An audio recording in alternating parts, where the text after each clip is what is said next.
Welcome to Sri Murugan சமையல். இன்றைக்கி வந்து நம்ம மஷ்ரூம் பெப்பர் ஃப்ரை பண்ண போகிறோங்க. அது எப்படி செய்கிறதுன்னு பார்க்கலாம். மிளகு ஒரு 2 ஸ்பூன் சேர்த்துக்கலாம். சீரகம் 1 ஸ்பூன், சோம்பு 1 ஸ்பூன் சேர்த்துக்கலாம். இப்போ இது எல்லாத்தையும் நம்ம நல்லா பொடியாக அரைச்சிக்கலாங்க. இப்போ வந்து நெய் ஒரு 2 ஸ்பூன் எடுத்துருக்கேன், அதையும் சேர்த்துக்கலாம். கடுகு கொஞ்சம் சேர்த்துக்கலாம். காஞ்ச மிளகா 2 எடுத்து வச்சுருக்கேன், கட் பண்ணி அதை இதோடு சேர்த்துக்கலாம். இப்போ 2 வெங்காயம் கட் பண்ணி வச்சுருக்கேன், அதை இதோடு சேர்த்துக்கலாம். இதை கொஞ்சம் நல்லா வதக்கிக்கலாம்.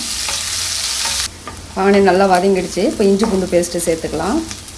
1 ஸ்பூன் சேர்த்துக்கலாம். கொஞ்சம் கருவேப்பிலை சேர்த்துக்கலாம். ஒரு தக்காளி எடுத்து கட் பண்ணி வச்சுருக்கேன், அதை இதோடு சேர்த்துக்கலாம். மஷ்ரூம் நல்லா வாஷ் பண்ணி வச்சுருக்கேன், கட் பண்ணி இதை இதோடு சேர்த்துக்கலாம். இதை கொஞ்சம் மிக்ஸ் பண்ணி விட்டுக்கலாம். வந்து ஒரு 2 நிமிஷம் மூடி போட்டு விட்டுக்கலாங்க. ஓப்பன் பண்ணிக்கலாம். பாருங்கள், நம்ம தண்ணியே சேர்க்கல, அந்த மஷ்ரூமில் இருந்த அந்த தண்ணியிலே இந்த மஷ்ரூம் கொஞ்சம் நல்லாவே வெந்துடுச்சு. இப்போ மசாலாலாம் சேர்த்துக்கலாம். கொஞ்சம் சிக்கன் மசாலா, கொஞ்சம் மல்லித்தூள் சேர்த்துருக்கேன், இதோடு சேர்த்துக்கலாம். இதை கொஞ்சம் கலந்து விட்டுட்டு நம்ம அரைச்சி வச்சுருந்த நம்ம பெப்பர் மசாலா சேர்த்துக்கலாம். பாருங்கள், சூப்பராக எல்லாமே ரெடி ஆகிடுச்சு பாருங்கள்.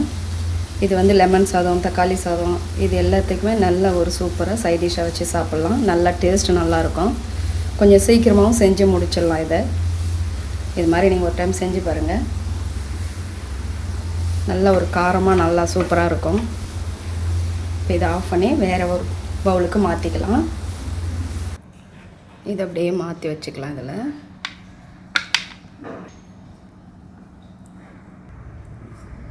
பாருங்கள், நல்லா டேஸ்ட்டும் நல்லா சூப்பராக இருக்குது. ஒரு நான்வெஜ் சாப்பிட்ட மாதிரி இருக்குங்க.